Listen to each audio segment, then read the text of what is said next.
আসসালামু আলাইকুম প্রিয় দর্শক, আজকে আমরা একটি কন্ট্রোল বক্স নিয়ে হাজির হয়েছি। আজকে আপনাদের দেখাবো এই কন্ট্রোল বক্সটি সবকিছু ঠিক আছে। মুসফেট, তারপর ক্যাপাসিটর, 5 ভোল্ট সবকিছু ঠিক থাকার পরেও গাড়ি চলতেছে না। কি জন্য চলতেছে না আপনারা দেখতে থাকেন। আমরা আগে প্রথমে আপনাদেরকে দেখাবো এই মোসফেটটি ঠিক আছে কিনা। তার আগে আপনাদেরকে এই লাল টার্মিনালটা আছে, এই লালটা ধরতে হবে আপনাদেরকে। কালো, এই কালো আছে, এই কালোর ভিতরে ধরবেন। ধরার পর আপনার যে এই 3টা পার্ট আছে মুসফেটের, এই প্রথম গ্রুপে আপনারা ধরবেন। ধরার পরে একটা এই পয়েন্ট দেখাচ্ছে, দেখেন। তারপরে আমরা দ্বিতীয়টাতে ধরলাম, দ্বিতীয়টাতেও পয়েন্ট দেখাচ্ছে। আবার তৃতীয়টাতে দেখলাম, তৃতীয়টাতেও একটা রেটিং দেখাচ্ছে। তার মানে আমাদের মুসফেটটি সবটি ভালো আছে। আর যদি পয়েন্ট যদি কম দেখাতো তাহলে আপনারা বুঝে নেবেন যে এটি মুসফেট খারাপ আছে। আবারও দেখেন, এই যে পয়েন্ট দেখাচ্ছে আমাদের এটি ঠিক আছে। আর যদি আপনাদের এটি খারাপ থাকতো এই শর্ট দেখাতো। তারপরে আপনাদেরকে দেখাবো এখন 5 ভোল্ট। 5 ভোল্ট ঠিক আছে কিনা। তার আগে আমাদেরকে কন্ট্রোল বক্সে পাওয়ার দিয়ে নিতে হবে। এই আমরা শর্ট করে দেখালাম, পাওয়ার দিয়ে দিয়েছি অলরেডি। আমরা লালটাতে দিয়ে নিব লালটা, তারপরে কালোটাতে দেব কালোটা। দেওয়ার পর আমাদের কন্ট্রোল বক্সে পাওয়ার এসে গেছে। এখন আমরা চাবির যে লাইনটা আছে, চাবির লাইনটা দেখেন।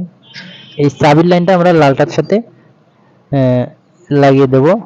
দেওয়ার পরে আমাদের কন্ট্রোল বক্সটি পুরো ভোল্টেজ এখন শো করবে। 5 ভোল্ট যেটা আপনাদেরকে দেখাতে চাচ্ছি, এটা এখন আপনারা দেখেন। এই তারটা দিলে আমাদের কন্ট্রোল বক্সটা অন হয়ে গেল, ভোল্টেজ সব জায়গায় গেছে। এখন 5 ভোল্ট। তারপরে মোটরের তার, পিকআপের তার, এই মোটরের যে 5 তার আছে এই মোটরের তারেও কিন্তু 5 ভোল্ট দেখায়। তারপরে এই পিকআপের তার আছে, এখানেও 5 ভোল্ট দেখায়। আপনারা দেখেন, এই আগে আমরা এখানে ধরি কালোয় কালো, লালে লাল। ও সরি, আমাদের ওই মিটারটা আমাদের ভোল্টেজে দিতে হবে। আমরা ডাইরেক্টে ছিলাম আগে। এই দেখেন, কালোয় কালো, লালে লাল ধরলাম, আমাদের 5 ভোল্ট শো করতেছে। ঠিক 5 ভোল্টই দেখাচ্ছে। আমরা এই মোটরের তারটাতেও যদি আপনাদেরকে দেখাই, মোটরের যে 5 তার আছে এখানেও কিন্তু সেম 5 ভোল্ট দেখাবে। দেখেন, কোনো সময় যদি আপনাদের 5 ভোল্টের সমস্যা দেখা দেয়, সেক্ষেত্রে আপনারা এই মোটরের যে তারটা আছে 5 ভোল্টের, পিকআপের লাল তারটা বাদ দিয়েও কিন্তু আপনারা এখানে দিয়েও কিন্তু গাড়ি চালাতে পারবেন 5 ভোল্টের যদি কোনো সময় সমস্যা হয়। এই তারপরে এটাতে দেখেন, তারপরে আপনাদেরকে যদি আমরা মোটরের এই 3 তারই দেখানোর চেষ্টা করি। আগে ব্লুতে ধরলাম, 5 ভোল্ট শো করতেছে। তারপরে ধরলাম গ্রিনে, এখানেও শো করতেছে।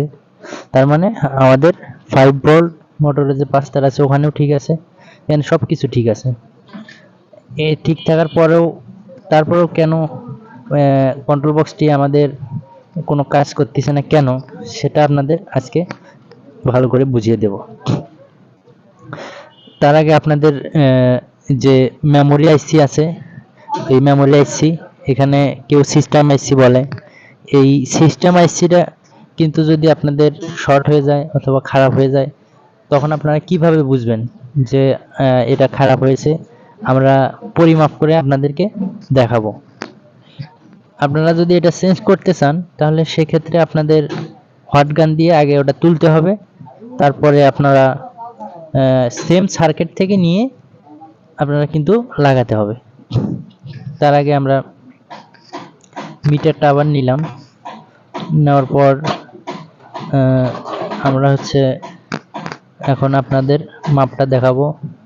এই লালটা ধরবো, এই লাল রিডিংটা ধরবো, আমরা মিটারের লাল রিডিংটা ধরবো কন্ট্রোল বক্সের কালোটাতে ধরার পর আমরা ওই যে সিস্টেম আইসি আছে ওখানে প্রথম যে টার্মিনালটা আছে ওখানে দেখাবো। তারপরে দেখেন 526 দেখাচ্ছে। তারপরে একটা রিডিং দেখাচ্ছে 516 15, এটাও ঠিক আছে। তারপরে এটাও ঠিক আছে।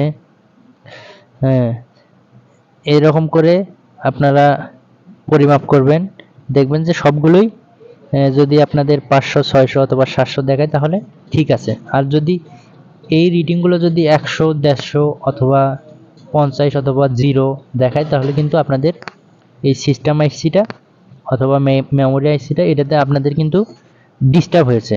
আর এটা ডিস্টার্ব হলে আপনাদের গাড়ি সব কিছু যদি ওকে থাকে তারপরেও কিন্তু এটা আপনাদের গাড়ি চলবে না। কারণ এই যে মেমোরি আইসি আছে, এই মেমোরি আইসিটাই কিন্তু কন্ট্রোল বক্সের যত ভোল্টেজ সব কিছু সাপ্লাই করে থাকে এই মেমোরি আইসি। এখান থেকে আজকে আমরা এখানেই শেষ করছি। ধন্যবাদ।